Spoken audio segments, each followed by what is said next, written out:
Hello, मैं बलवंत सिंह रतन, doctor Bhimrao Ambedkar राजकीय महाविद्यालय गंगानगर से। आज हम analysis of variance two way data के बारे में बात करेंगे। सबसे पहले तो आप ये समझिए कि टू वे डाटा या टू वे क्लासिफिकेशन क्या होता है। टू वे क्लासिफिकेशन में कोई भी तत्व जो है वो जो है दो कारणों से या प्रभावित होता है या दो कारणों के आधार पर वर्गीकृत किया जा सकता है। जैसे किसी छात्र के प्राप्तांक जो है छात्र के बदलने पर बदले जा सकते हैं या टीचर के बदलने पर भी बदले जा सकते हैं।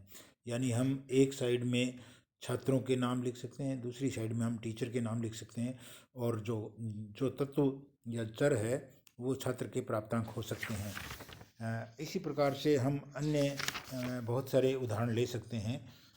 जैसे जैसे यहाँ जो मैंने आपसे शेयर किया हुआ है, उसी उदाहरण को अगर आप देखो तो किसी 3 तरह के भूखंड में उत्पादन को दिखाया गया है, और तीनों तरह के भूखंडों में 4 तरह के ट्रीटमेंट जो है वो अपनाए गए हैं। तो विभिन्न भूखंडों की उपज पर ट्रीटमेंट बदलने से उत्पादन में फ़र्क पड़ता है या भूखंड बदलने से उत्पादन में फ़र्क पड़ता है, इस बात का एनालिसिस हम कर सकते हैं। तो इसका मतलब है उपज को प्रभावित करने वाले दो कारण हैं, एक है उपचार और दूसरा है भूखंड। तो इस प्रकार हमें अगर टू वे क्लासिफिकेशन या दो कारणों के आधार पर वर्गीकृत समक दिए गए हों तो हम दोनों कारणों के आधार पर जो है एनालिसिस ऑफ वेरिएंस को अपना सकते हैं, और इसी को टू वे क्लासिफिकेशन बोलते हैं। टू वे क्लासिफिकेशन में जो है हमें थोड़ा सा अलग प्रक्रिया अपनानी होती है। उससे पहले मैं थोड़ा सा आपको ये ज़रूर बता दूं कि जो मूल बिंदु परिवर्तन की जो प्रक्रिया मैंने वन वे क्लासिफिकेशन में आपको बताई थी, वो आप टू वे क्लासिफिकेशन में भी जो है इस्तेमाल कर सकते हो।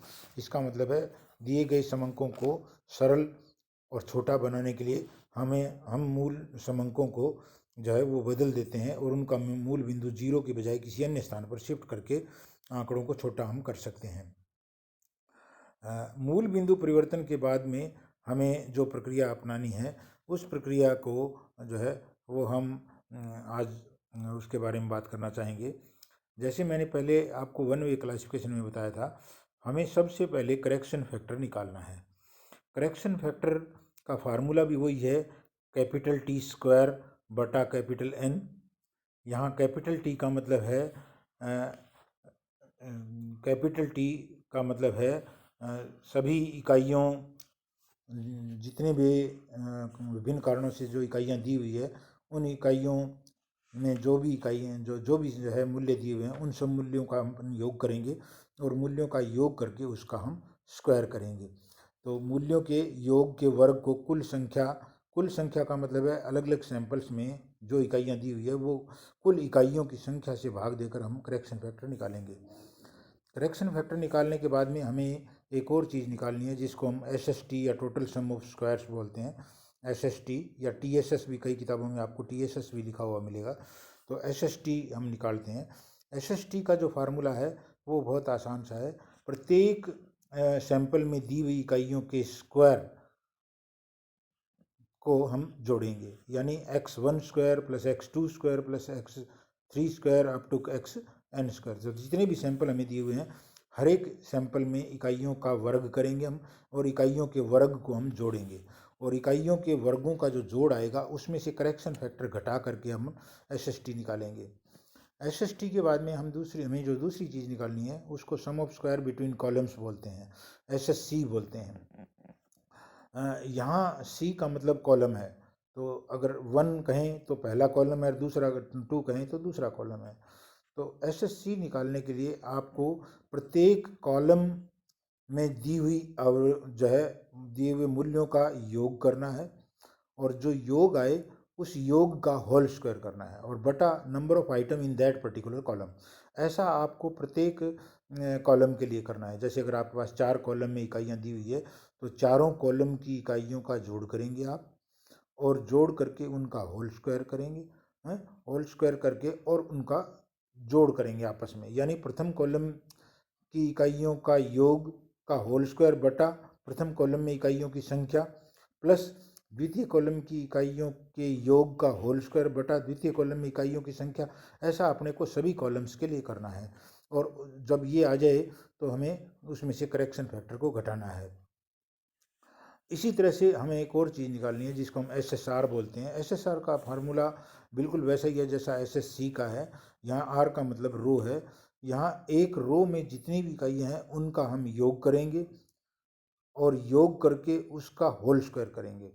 ऐसा जितनी भी रो है, जैसे माना 3 रो है आपके पास, तो तीनों रो की इकाइयों का जोड़ कर लीजिए और जोड़ को रख करके उसका होल स्क्वायर कर दीजिए, और होल स्क्वायर करके और बटा में number of item in that particular row NR से आपको डिवाइड करना है। ऐसा आपको सभी रो के लिए करना है। तो सिग्मा XR का होल स्क्वायर बटा NR, R बराबर 1 हो तो पहली रो, R बराबर 2 हो तो दूसरी रो, R बराबर 3 हो तो तीसरी रो। इन सभी रो के लिए जो भी आएगा उसका जोड़ करके उसमें से आपको करेक्शन फैक्टर घटाना है। तो आपके पास तीन चीज़ें आ गई, SST total sum of square, SSC column sum of square और SSR row sum of square. जब आपके पास ये आ जाए तो उसके बाद में हम एक और चीज़ निकालते हैं जिसको हम रेजिडुअल या एरर बोलते हैं, हिंदी में अवशिष्ट बोलते हैं या त्रुटि बोलते हैं। रेजिडुअल सम ऑफ स्क्वायर्स भी बोलते हैं इसको, और एरर सम ऑफ स्क्वायर्स भी बोलते हैं। तो यहाँ हम इसको SSE बोलेंगे। SSE जो है वो दरअसल में SST में से SSC और SSR घटा करके प्राप्त होती है। यानी टोटल सम ऑफ स्क्वायर्स में कॉलम सम ऑफ स्क्वायर घटा दीजिए और रो सम ऑफ स्क्वायर घटा दीजिए, जो बचेगा वो SSE होगा। इसके बाद में हमें डिग्री ऑफ फ्रीडम जो है के बारे में जानना है, या आप डिग्री ऑफ फ्रीडम के बारे में आप सीधा एनोवा टेबल में भी जा सकते हैं, और अगर आप एनोवा टेबल में जाएं तो वो ज़्यादा आसान होगा। ANOVA table one way table की तरह से ही बनेगी, जैसे वन वे जो है एनोवा टेबल बनती थी, बिल्कुल वैसी टू वे एनोवा टेबल बनेगी। इसमें जो है 5 कॉलम टोटल बनेंगे। पहला कॉलम सोर्स ऑफ वेरिएशन का होगा, दूसरा कॉलम सम ऑफ स्क्वायर्स का होगा, तीसरा कॉलम डिग्री ऑफ फ्रीडम का होगा, चौथा column mean sum of squares का होगा, और लास्ट कॉलम जो है वेरिएंस रेशियो का होगा। तो प्रथम कॉलम जो सोर्स ऑफ वेरिएंस है उसमें आपको पहली रो में लिखना है सम ऑफ स्क्वायर बिटवीन कॉलम्स, या बिटवीन कॉलम्स लिख लीजिए, और जो सम ऑफ स्क्वायर वाला कॉलम है उसके अंदर उसके नीचे और बिटवीन कॉलम्स के सामने आपको SSC लिखना है। तो सम ऑफ स्क्वायर बिटवीन कॉलम्स। इसी तरह से दूसरी लाइन में आपको बिटवीन रोज लिखना है, और सम ऑफ स्क्वायर वाले कॉलम में और रोज वाले रो में आपको SSR लिखना है। इसी तरह से लास्ट वाली जो रो है वो रेजिडुअल या एरर की है, इसमें आपको SSE लिखना है। तो आपको तीनों चीज़ें लिखनी है, SSC, SSR और SSE, और इनका जो जोड़ है वो SST होता है। तो नीचे कुल योग का भी एक रो बनेगा, तो SST आपको निकालना है।